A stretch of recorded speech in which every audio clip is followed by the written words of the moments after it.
English lessons. That's what we get here too. We're more than just whiskey at Keeping It Neat. We do it all. We do. We're worldly. We're very worldly. I think that's what you call it. We're about education. We're about making you smarter in the whiskey world and in the world in general. That's what we do here. We do it for you. So, you're welcome.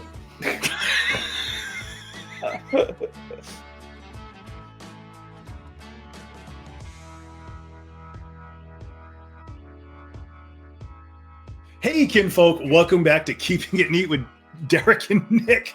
I am Derek, executive bourbon steward. I'm Nick, certified bartender, and at least now I've realized those 2 episodes I led, I did not say with no, he Keeping didn't. It Neat with us. Nope, didn't say that. He did the right thing. I did the wrong thing, So hey, it's a thing. But you know what we're here for? We're here for the mystery. We don't know what we're just in outside of our glass. We don't know what we're drinking. We don't know what's inside the chug jug. We're going to find out later. Try to work our way through it and see if we can discern what we're drinking.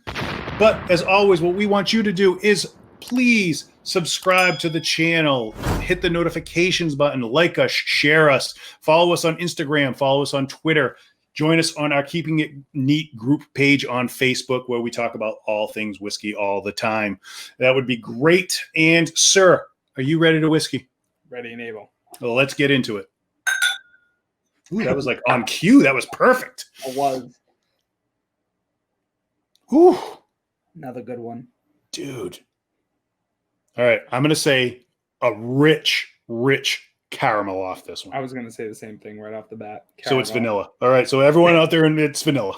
Me and Nick both agree it's caramel. It's vanilla. Automatically. Yeah. Yeah. Caramel. Like a brown sugariness. Yeah. Like a baking spice, but I would go with the brown sugar for sure. Yeah, a light cinnamon baking spice in there. Yep. A little maltiness too. It's got like that, like a dark maltiness in there. Got some alcohol in it. It smells like. Yeah, it's got some proof to it because I burnt out one of my nostrils sniffing right there. Seriously, I'm like, whoa, my eyes are like lighting up. Oh, yeah, I think it's a little higher proof. I'm not getting much else. I mean, as far as I was trying to see if there's any fruitiness going on in there. It's got a lot of runny legs. It's nice. It looks very like. Yeah. It's got a nice deep color to it. Yeah. Looks very syrupy, actually, a little bit. Like it's leaving those that film up at the top, which is interesting, and you see it running. Yeah, it's just staying and it's going down really slow with the legs in the back there. All right, I got to go in and try to break this because I can't get anything else off the nose right now. So let's go in.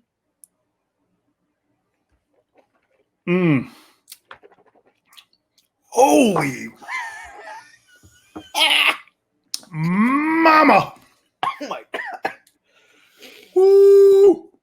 All right. Got some proof there, son. Wow. Yeah, it's got some proof to it. Yeah, it does. I'm trying to. It's got that high proof and you've got to work past that alcohol, but there is like that caramelly note in there. There is some sweetness to it too in the background. It does have a long finish. It's got the burn going on. It's going to be a lasting one. Not going to lie to you. Water, I think with this one will help out a little bit. I was going to say this to open it up to maybe get some more notes out of it. My mouth is like numb, dude. You have to work past that alcohol to find the notes in there. I'm getting a lot of spices and pepper in there. Mm-hmm. I do agree with you. There's that pepper note. Ooh, yeah, in the background there. Pepper, cinnamon, like you're licking the stick itself. Fruit, it's like a super dark, it's just a cherry note in there, and it's like just dark, berried, spicy cherry. I agree. And truthfully, I'm adding a little extra water on this one. I'm going with water too right now because this one's kicking, dude. This is definitely a cask strength, I think, anyway, of whatever it is. Holy moly. I would agree. I'm getting rye spices heavy on this though. Like the allspice going on. But I smell that cherry, that almost like a. Now it opened up. I'm getting some oak in there. Yeah. There is a cherry. I'm getting like that wine smell almost, kind of like that fermented stuff you talked about. Yep. Like there's a fruit note, and I think it's more than cherry, which is killing me. I'm getting like barrel now, like the barrel, like the flavor, it's of the char going on right now. Yeah. Nope, the burn came right back the second sip. Yeah, you're getting that, dude. I'm getting that. That Kentucky Hug it's long lasting. The finish on this is forever. Wow. Woo. Oh my goodness. All right, I'm trying to figure if there's something else going on in there.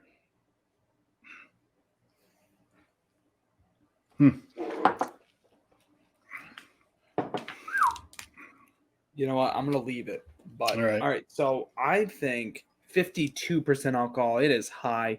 H2O, sure. Like maybe. I don't know because it's so complex, and I think the water helped.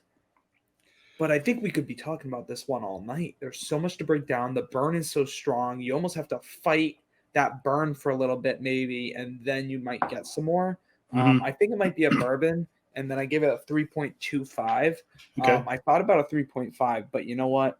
I gave a 3.5 to something else in this 5, and I like that one a little bit more. So okay. I went with the bourbon. As far as the percentage there, I got 60 plus on that for the alcohol content. I think it's up there. H2O definitely, and okay, I gave it a 4. I like it because the thing is that you've got to take into consideration is cask strength. When you get into the cask strength stuff, which I do believe we're into the realm of here, it's a whole different animal altogether. It's not, you can't drink it like, you can't compare it against a regular bourbon. You've got to compare it against itself in its own realm, and that's where it's at right now. I do believe so. Gotcha. I mean, it's got a nice nose. It's got the bourbony nose to it, everything like that. Well, let's open up the can here, and we will see what we got, my friend.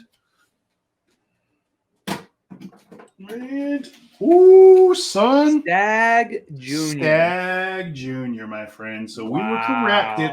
I don't know if it's in the notes or not, but I will see. I think it's batch 12. So Stagg Jr., this is barrel proof. Kentucky Straight Bourbon Whiskey, barrel proof, unfiltered, 132.3 proof, my friend. That thing is coming in hot and spicy. Wow. Definitely. Wow. All right. I was right. Stagg Jr. This is batch number 12. This is the batch number 12 for this one. It's Kentucky Straight Bourbon Whiskey, 132.3 proof, 66.15% alcohol, no age statement. The mash bill is from Buffalo Trace. It's assumed to be the number 1 mash bill. 85% corn, 10% rye, and 5% malted barley. Parent company is Sazerac. Buffalo Trace is the distillery. All this will be in the description down below. I'll add it all in there. I've been doing that lately. So the appearance is a dark amber, which I do agree with. It's super dark, dude. It's got a really dark, rich color to it. The nose, wood, dark sweets, spice, vanilla, a touch of herbal and dark fruit. I think we kind of touched on all that. We said if there was anything, it was like a dark cherry, I think we said. Wait a minute. Was this the one we both said caramel, and then we were like, no, it's going to be vanilla now? Yep, it's vanilla. We both said dark, rich vanilla, and caramel, and it's vanilla. So we were right when we said the opposite. The palate is rich, sweet chocolate. I'm sorry, rich, sweet chocolate and brown sugar flavors mingle in the perfect balance with the bold rye spiciness. Hey, now, I literally thought chocolate and never said it, and I'm so bummed now. Man. But then you just said the rye spice too, and I see both of those. I think I might have mentioned the rye. I don't know, but wow. I think the rye spice you did mention. But for 10%, dude, it's not a lot of rye that's coming, but the spiciness in there is crazy. Crazy. The boundless, so we did that. The finish is boundless finish, lingers with hints of cherries, cloves, and smokiness. Now the smokiness I'm not getting. I can see the cloves in there with the spices and everything like that. And it lasts forever. Definitely the finish on this. So what do you, now here's the whole thing. George Stagg, T. Stagg Jr. in our area is super hard to find. So the prices vary wherever. Now, some places you go to want secondary market prices for them. So they can go from, I've seen this bottle right here up to like $300. I was going to guess that bottle is $225. And my second guess would have been $180, but I feel like it's up there. The cheapest I've paid for this is $44. The most I've paid for this is $89. I haven't gone over that. So that's somewhere in the range. Now, here's the whole thing. I don't know what I paid for this because I have like, I think 5 or 6 bottles of this because they come out different batches. So I bought a whole bunch of different batches. So I don't even know where I'm at for pricing for this. So what do you think so your guess is what on this? I'll stick with 180 then. $54.99 I paid for this. So that's not bad, but I've seen it already. I've seen it at liquor stores for $150, $249, which I am never going to pay that much for. That's crazy. Sometimes it's in the realm. I have to say it's almost like a unicorn kind of a whiskey because they are out there. They're hard to find when they are. And if it does show up, it's gone in a heartbeat. Just like, seeing that mystical creature, it's gone. Seriously. So it's what you want to pay. But it's good. But that alcohol, you got to get through that. It was like such a wild ride. Not knowing. It was all over. This one blind is like nuts. So other than that, I got nothing. Nick's got nothing. All right. So we're going to take it out here, folks. So here's hoping that everyone finds a little bit of luxury in an otherwise ordinary life. Thanks, everyone. Take care. If you are ready and able to whiskey, be sure to drop a comment below. Hit those like and subscribe buttons and press notifications. Also follow Keeping It Neat on Instagram. Thanks for watching, kinfolk.